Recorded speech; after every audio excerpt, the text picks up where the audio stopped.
Are you trying to lose weight but it's just not working? You put in all this effort but still the number on the scale just won't budge? Why? That's very simple.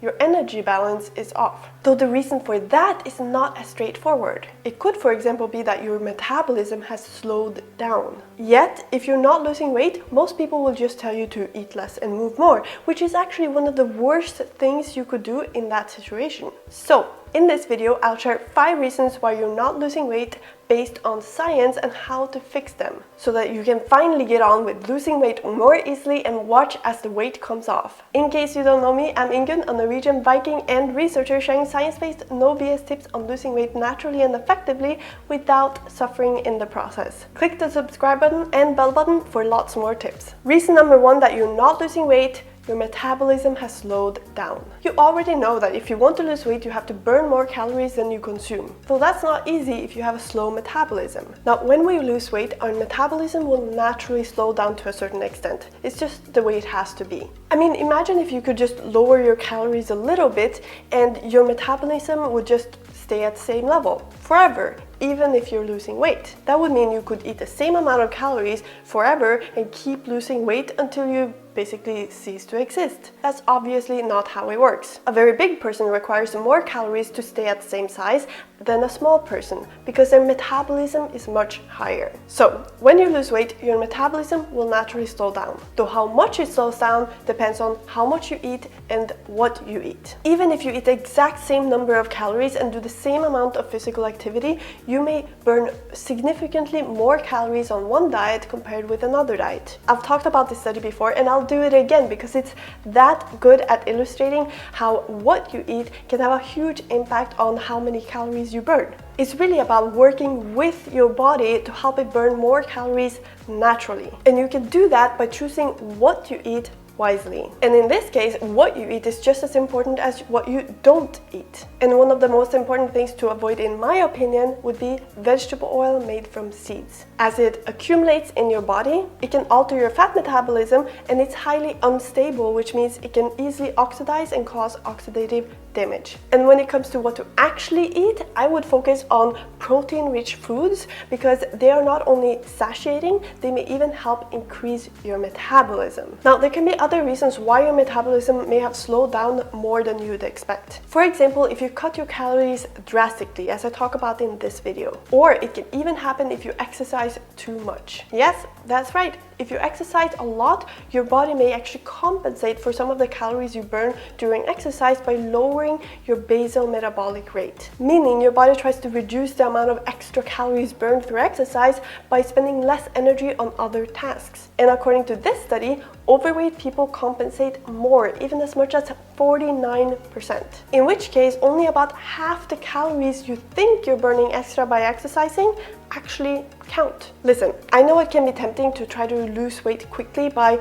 eating very little and exercising as much as possible, though you may end up lowering your metabolism more than necessary, making it more difficult to lose weight and easier to gain it back again. There can be other reasons why your metabolism may have slowed down as well, though the ones I've mentioned are specifically related to trying to lose weight, and there are also factors that we can control. So whatever the reason may be for your slow metabolism, focus on the things that can help improve your metabolism that you are actually in control of. It's all about working with your body. Reason number 2 that you're not losing weight: your body is in a state of stress. When your body is stressed, it secretes the hormone cortisol, which can have several negative effects on your metabolism if it stays elevated for long periods of time, including that it leads to lower thyroid function, which is a key regulator of our metabolism, and it may even reduce the amount of energy we burn off via heat, meaning it may reduce the amount of calories we burn.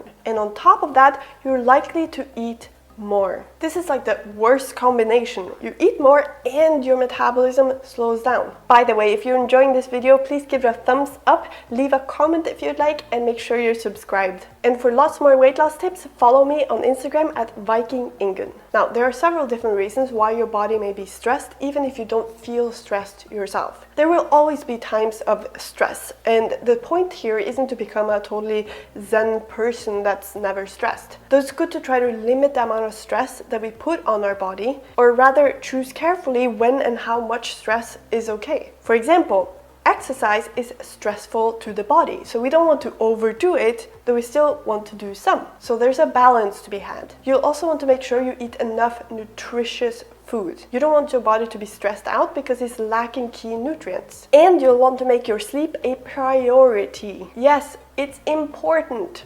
Poor sleep can increase cortisol, and actually in this study, after just a few nights of less sleep, participants ended up eating on average 330 calories more throughout the day from snacks. Actually, the hormone ghrelin was elevated throughout the day, which is a key hormone in promoting hunger. So really, poor sleep can make you crave more food. Okay, let's move on to reason number 3 of why you're not losing weight. Your mitochondria are damaged. Inside your cells, there's something called the mitochondria, which is where your body basically takes nutrients like fat and carbs and turns it into energy your body can actually use. Without the mitochondria, you wouldn't have energy to spend. You wouldn't have a metabolism. So imagine if your mitochondria got damaged. It's not difficult to understand that your metabolism would take a hit and could definitely slow down if your mitochondria isn't able to provide as much energy to spend.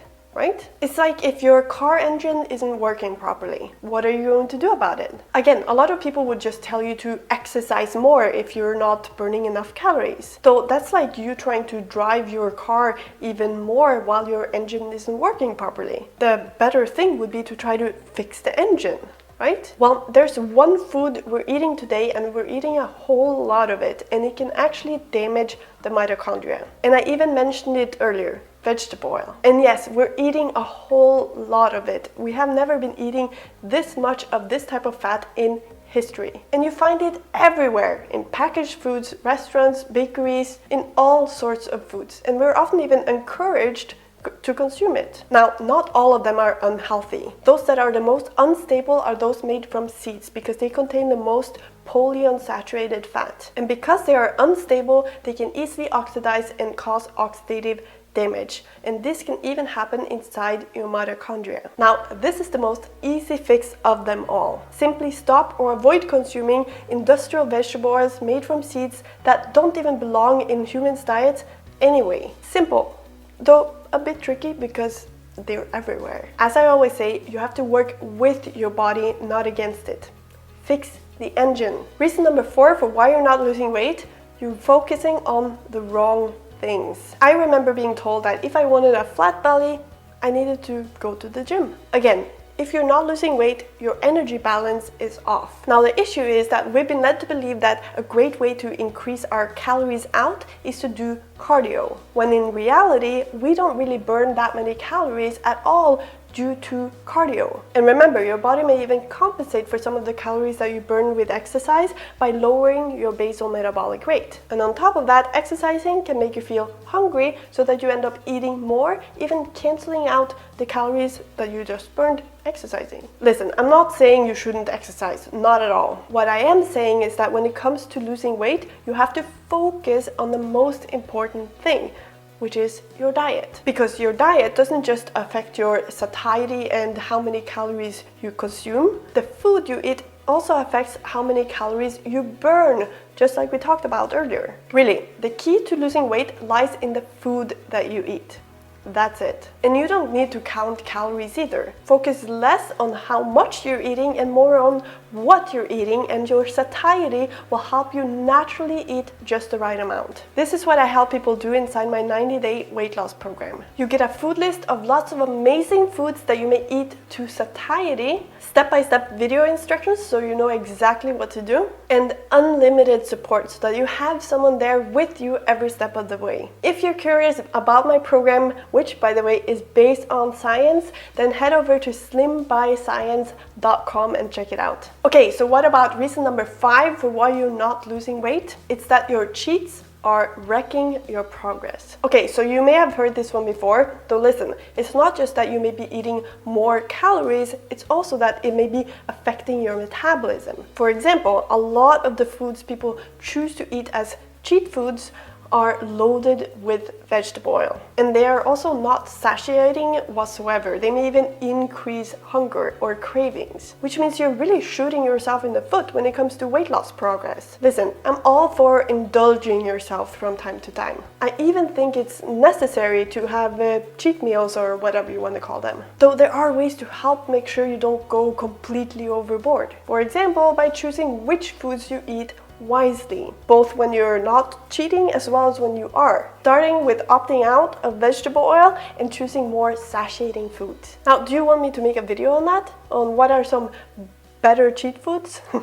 Let me know in the comments. The bottom line is, if you're not losing weight, your energy balance is off. Though remember, that doesn't necessarily mean that you just need to eat less and move more. It's all about working with your body, helping your body burn more calories naturally, and for you to eat just the right amount of calories naturally. This is why it pains me to see that people just keep saying that if you're not losing weight, you need to eat even less and work out even more. I mean, sometimes that's what's needed. Though in a lot of cases, this can actually make it more difficult to lose weight by lowering your metabolism even more and even making you feel more hungry. It's like you're working against your body, when really you and your body should be working on the same team. Your body wants you to be healthy. You just have to work with it, not against it. Now, next week, I'll be talking about the best foods for losing weight. So click that subscribe button and click the bell button to make sure that you catch that one. And again, if you want to see if my 90-day weight loss program is a fit for you,